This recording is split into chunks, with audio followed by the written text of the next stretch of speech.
Welcome back to Just Chattin'. And this is the series of videos we do on Thursday and Sunday evenings just for our own entertainment. Now, Audie is around here somewhere. He had a very good week. He met my new contractor, and my new contractor has a big bushy beard.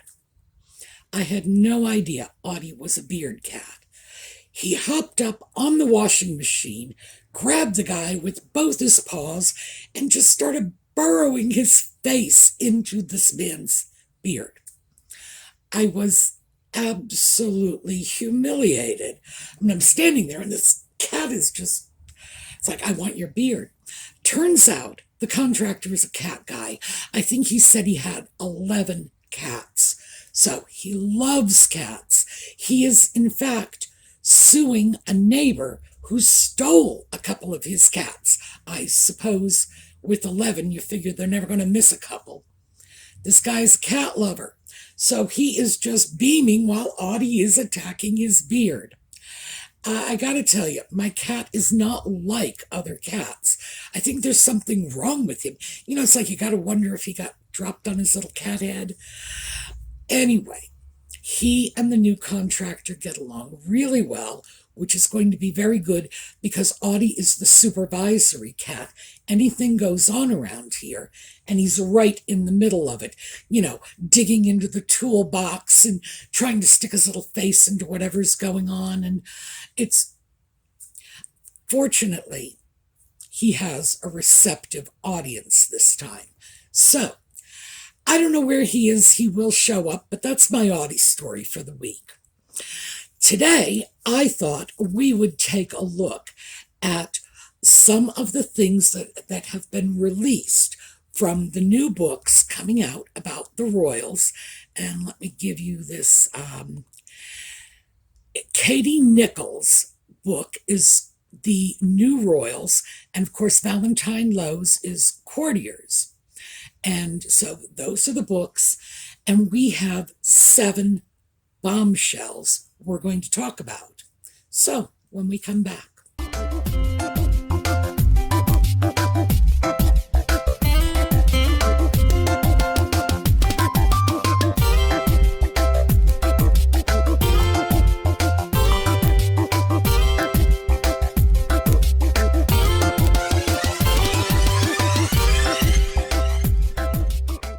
Now, we have to start off with the fact that for those of us who have been following Nutmeg and the Ginger Sock Puppet, I think most of these are not only not going to be bombshells, that we're just going to be sitting around saying, huh, you haven't figured that out for yourself?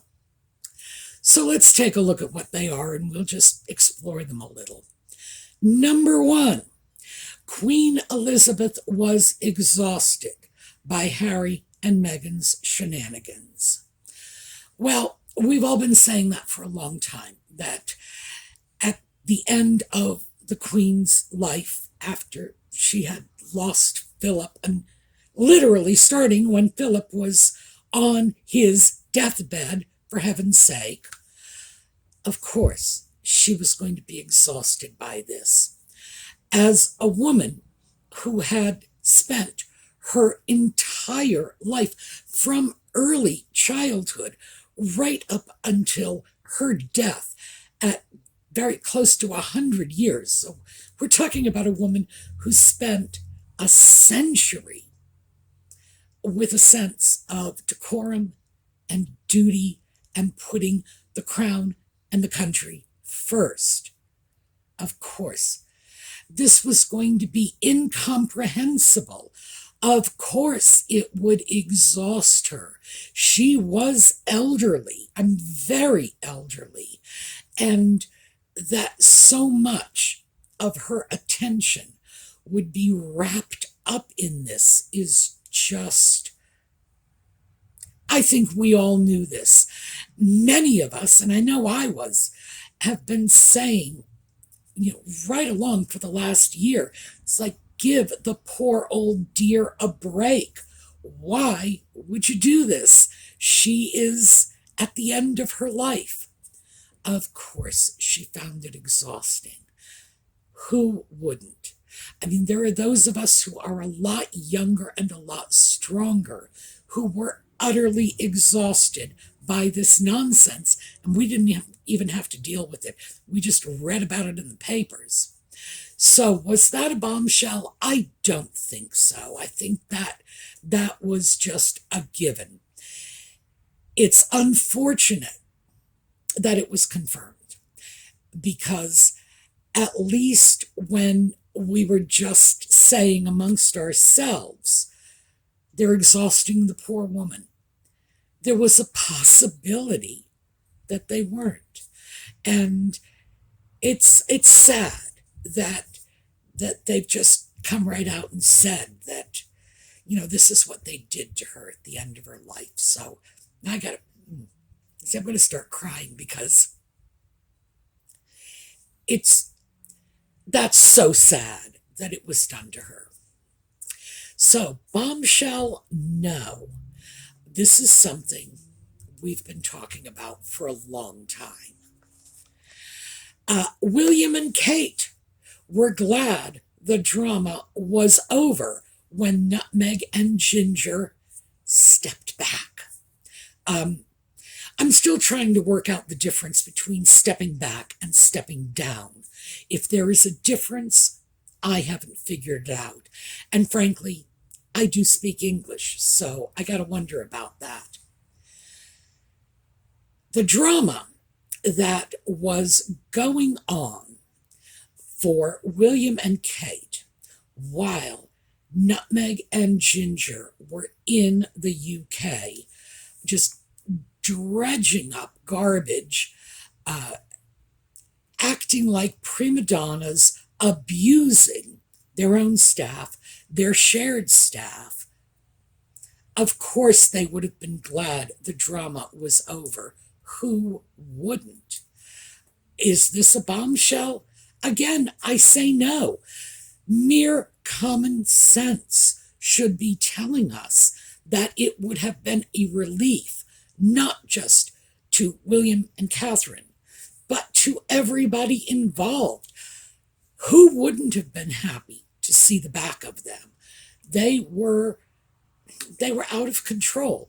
And frankly, once they came to the US, they were even more out of control. I don't blame William and Catherine for wishing them elsewhere. I wish it hadn't been, wishing them over here on us. But still, I would be happy to see the back of them too. I've still got my fingers crossed, but I think they're here for the duration. What can I say? Number 3, Meghan complained about not getting paid for doing royal tours. Bizarre. I wonder what she thought that the multi-million-dollar Frogmore cottage that they then added even more millions to renovate, what she thought the multi-million-dollar wardrobe and the jewels and the caravans of SUVs and the non-stop vacations, etc. What was that if it wasn't being paid? I think the only thing about this that is a surprise is how it is she could have gotten it into her head that she wasn't being paid, unless, of course, she thought that all those goodies and that extravagant lifestyle was just her due, which I'm sure she did. But hey, I'm afraid I just don't get this one. Is it a surprise? No, of course not, because I think we all know that she had every expectation of being paid. She was probably just surprised she wasn't getting overtime for it. Bombshell, no. But validation for what we've been saying all along, absolutely.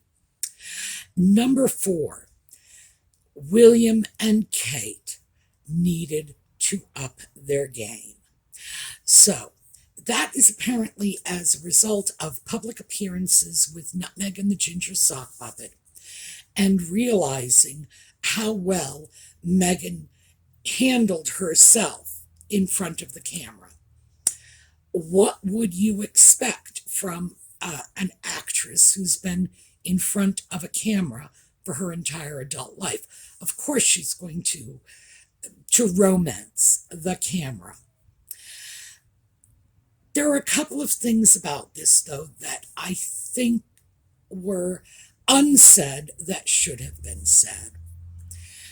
This had to do with a public appearance that the four of them made for their joint charity. And this was when Catherine was pregnant with Louis.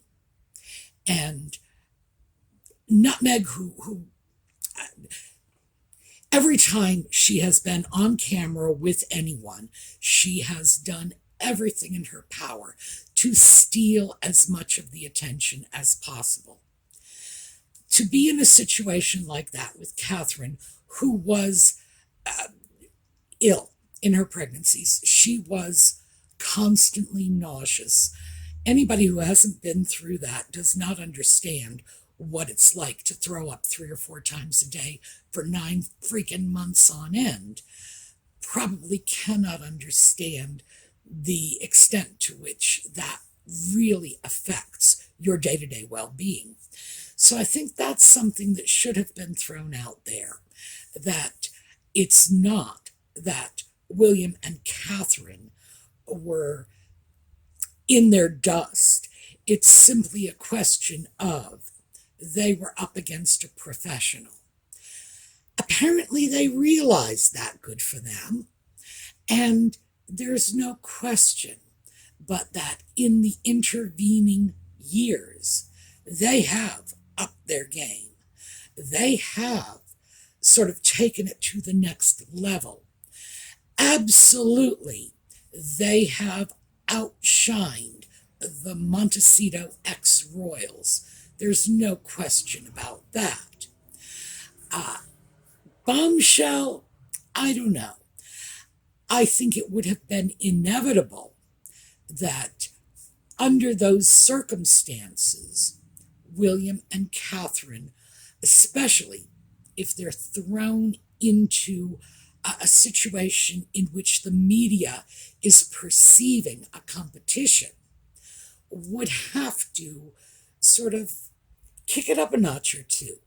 They are the ones that are going to be king and queen later on.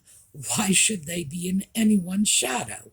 And certainly the only thing Nutmeg has going for her in any competition between herself and Catherine is that Nutmeg is the one who is experienced at working the camera.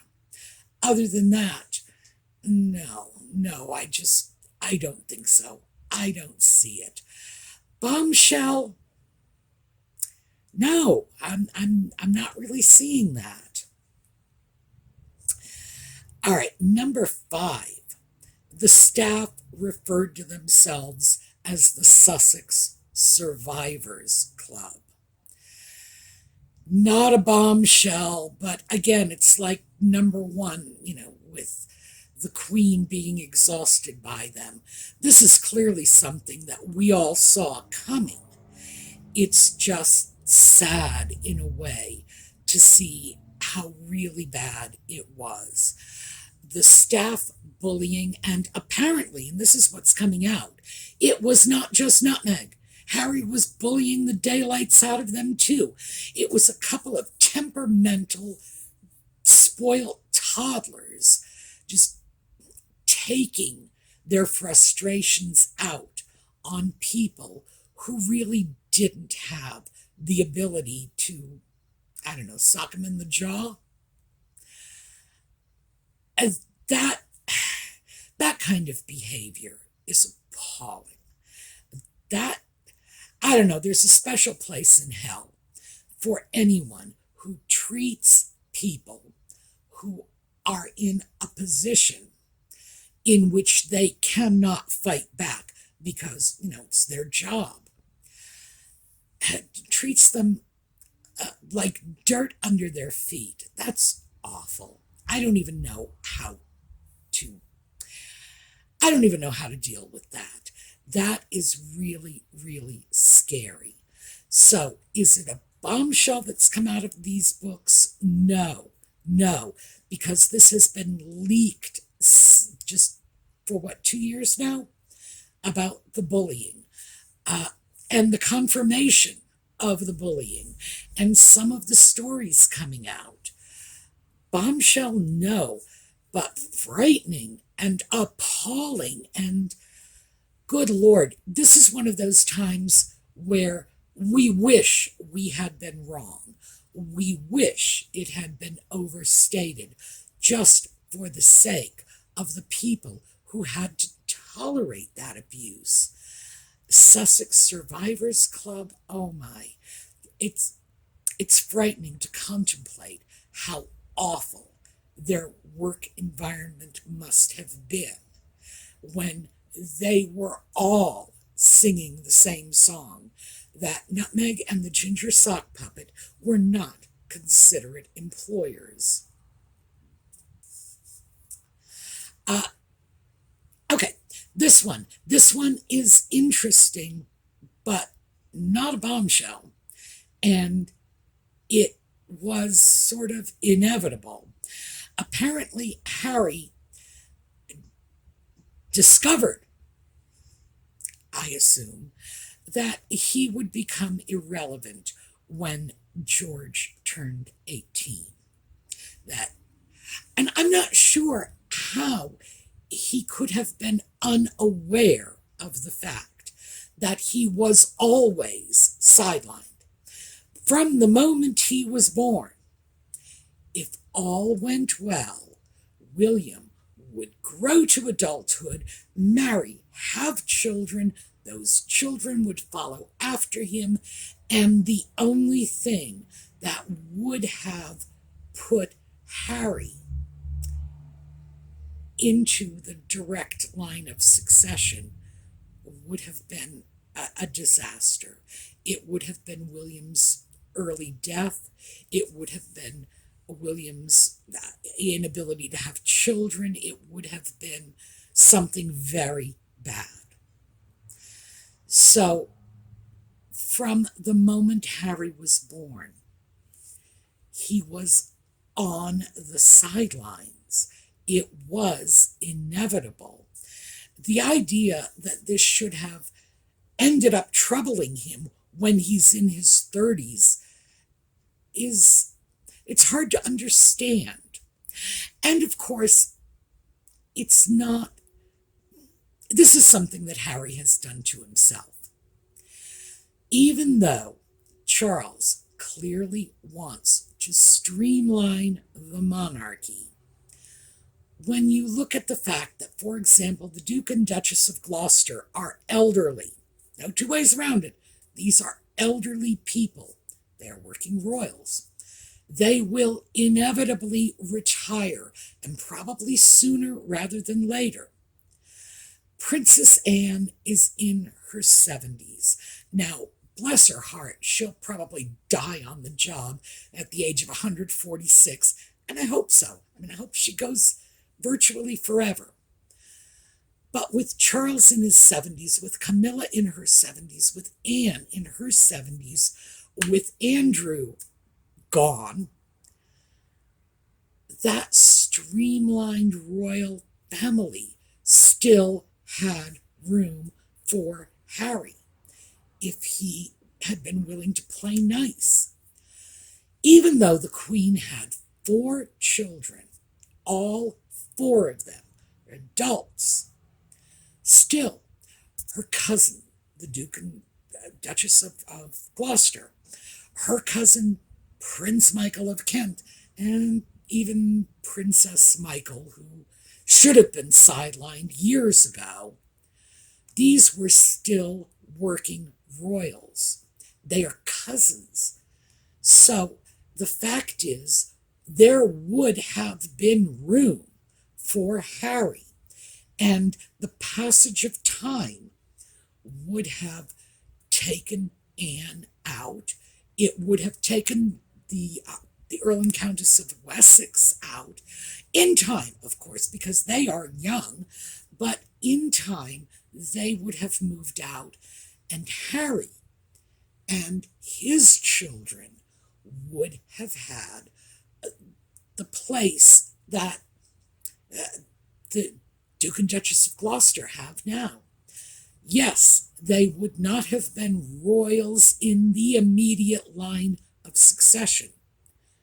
There would have been room for them as working royals, even in a streamlined royal family, given the fact that Queen Elizabeth had 4 children, Charles only has 2. And it would still be a long time before the 3 little Cambridges, are they little Waleses now? I'm not sure. British viewers, are we still calling them the little Cambridge children, or do we call them the little Wales children now? Please let me know, because they are just adorable little tykes, and I hate to denigrate their status in any way. They're very young, and they also seem very, very bright.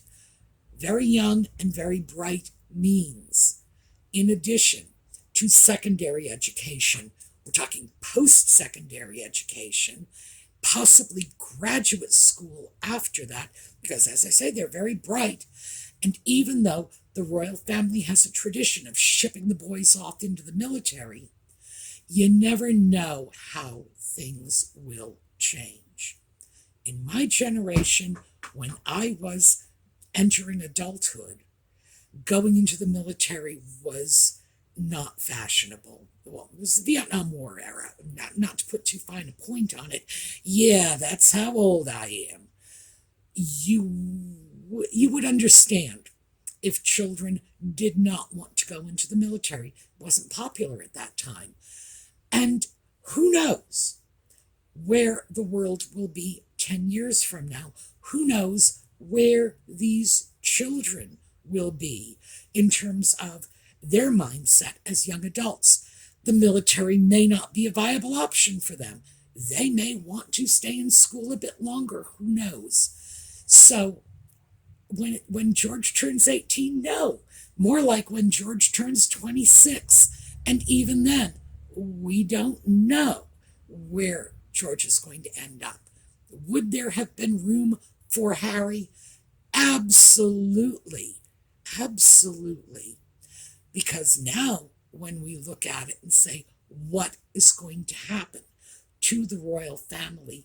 No, they are going to have to move further down the line of succession, rope new people in just to fill all of the engagements.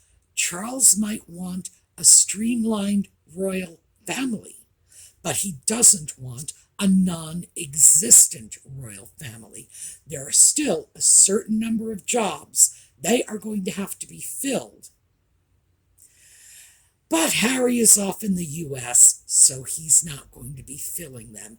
So this is one of those, what the heck did he expect? It's not a question of George turning 18 made Harry irrelevant. Harry abandoned his country, moved to the US, and made himself irrelevant. I guess that's what you call a self-fulfilling prophecy. Oh well, sorry about that. The 7th, and this is an interesting one. And by the way, I'm going to follow up on this. So we're going to open this can of worms, and then we're just going to let it fester until we can take a really close look at it. Number 7 is Camilla sometimes calls the shots for Charles. Charles adores Camilla. And Camilla, even though Camilla is not a woman of a lot of education, she's a woman of solid common sense. dedication to the monarchy, the crown, the country. And she loves Charles. He loves her. This is, this is two people who have been best friends for a good 50 years. So, of course, she is going to be his chief sounding board. Of course, he will look to her as he makes decisions. This should not be a surprise to anyone. And especially in light of the fact that Tom Bower, who wrote the book Revenge, that has been on our lips for the last month or so, had previously written a book about Charles, in which he says that Charles is strongly influenced by the opinions of the people around him. So, is this a bombshell? Not if you've read Tom Bower's book about Charles. Not even close. Camilla, fortunately, has horse sense. And, well, there's a pun in there because she is a horse lover, I guess, but she has horse sense. She is a sensible, solid, practical woman.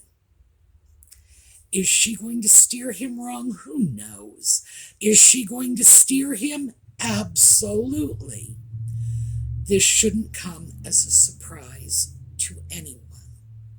And as I said, we're going to need to talk about that because Nutmeg was not particularly nice to Camilla when she was in the UK. Nutmeg, that is. Camilla's always been in the UK. When Nutmeg was sort of a member of the royal family way back when, she blew Camilla off. Harry is apparently really going after Camilla in this book that's coming out.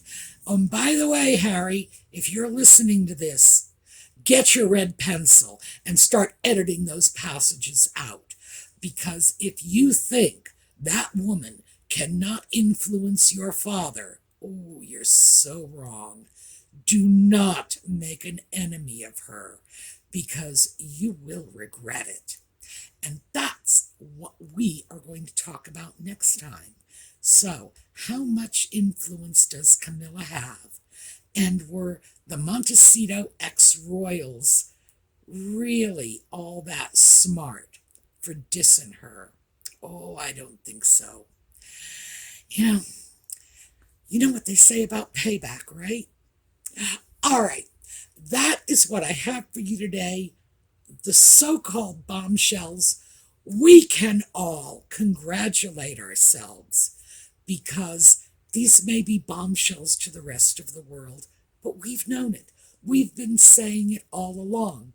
I've been saying it in videos. You've been saying it in the comments. We know. So we're not being taken by surprise.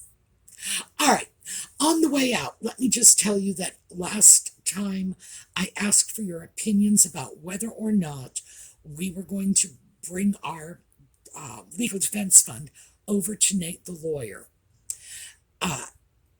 The opinions were too strongly split. We needed a large majority to say yes, even if it just came down to 50-50. We can't do that because the donations were taken for one purpose and rerouting them for another purpose. No, we need at least 2/3 saying yes. We didn't have that, not even close. A lot of you had said, just no, we need to save this for our own community, give some portion of it, or my favorite, wait and see. So that's what we're going to do. We are going to wait and see. We will revisit this later. Nate the lawyer raised the initial $30,000 he needed to start the case. So we'll talk about this later if the case proceeds, but I can see already that a lot of you do not favor removing this safety net, if you will, from our community and sending it over to someone else. So I have to say, even, if it does hit the point where we revisit this, my suspicion is the answer is going to be no, that the people who contributed to the fund did it to protect our community and they would like it to stay that way. So we'll see. You never know what's going to happen in the future. Okay, let's take a look at a slideshow on the way out. I have a new one for you because we ended on Camilla. I've done a quick little slideshow of some images of Camilla from our childhood and adolescence. Difficult because she was not in the limelight. Consequently, not a lot of pictures out there, but still got something worth looking at, I think. All right, I will see you all next time. And in the meantime, have a terrific day.